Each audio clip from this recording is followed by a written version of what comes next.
Тръгваме за България и затова реших да опитам да направя един кратък филм за Бирмингам. Още нямам идея точно какво ще включва, но си иска така да хвана някои основни неща, които дават представа кое е най-характерно за града. Първото нещо, което се набива на очи, разбира се, е английското време. Аз в момента съм на слънце, обаче виждате какво е небето на фона на черквата. Понеже старите и новите неща върват общо взето заедно, както се вижда, няма да мога да разделям тия неща. Ще снимам и стари забележителности, и някои нови характерни.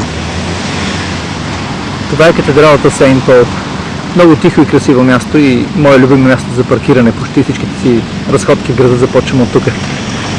Не знам точно кога е била построена, но 1840 е построена тая кула отгоре. Преди това е била само до там, докъдето е часовника.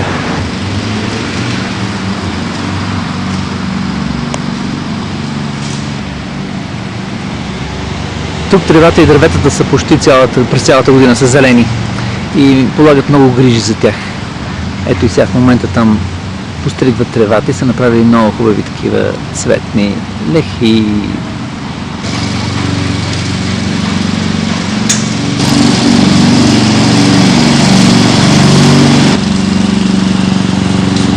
Поддържането на градините в тази държава не е просто работа. Това е изкуство. Те умеят да го правят с много любов и въображение. Цветята тук са навсякъде. По фасадите, по улиците.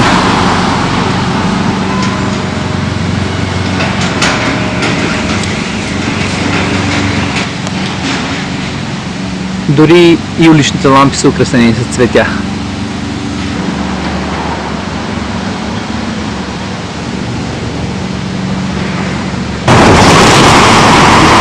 Градът определено няма исторически вид, по-скоро носи белезите на индустриален център.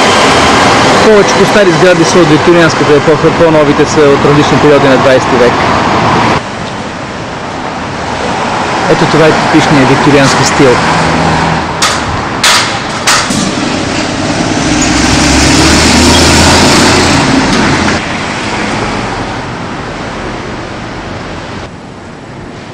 Името на кралица Виктория и на принц Алберт се свързват с период на изключително силен индустриален и културен бум. Англичаните много се гордеят и много почитат кралица Виктория. Ето това, например, е Виктория Скуер в центъра на Бирмингам.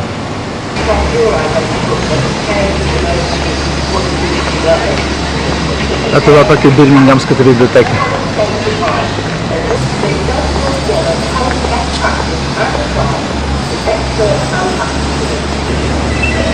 Това е много приятно и популярно място в Бирмингам и когато е слънчево времето, на тези стълби седят много хора и просто така си почиват и се притичат на слънце. Даже в най-горещите дни някои деца търсят прохлада в тези фонтани. Чапат вътре, пляскат. Дори в такъв ден има някои, които просто си почиват тук.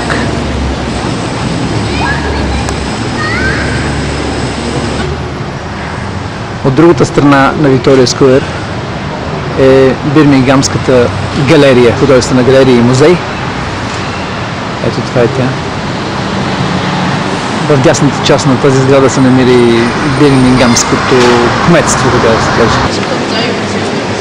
Това е един пасаж под библиотеката. Всъщност вътре в библиотеката има нещо като отворено пространство. Ето това е етажите на библиотеката нагоре.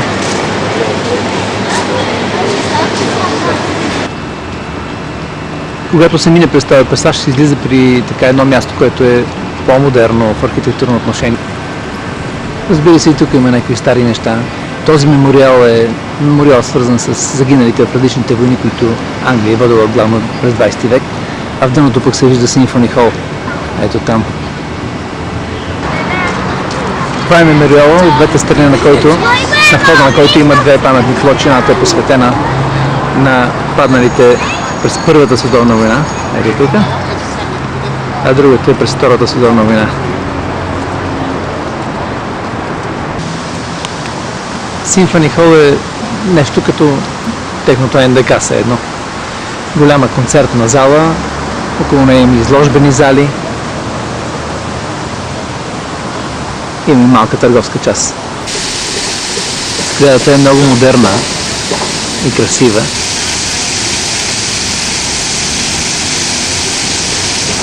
Ето експонати на по-модерното изкуство. Много на време влезох тук, защото навънка заваля. Аз отдавна съм свикнал с дъжда, даже ми е приятно да ме вали, обаче главно заради камерата не искам да е мокра.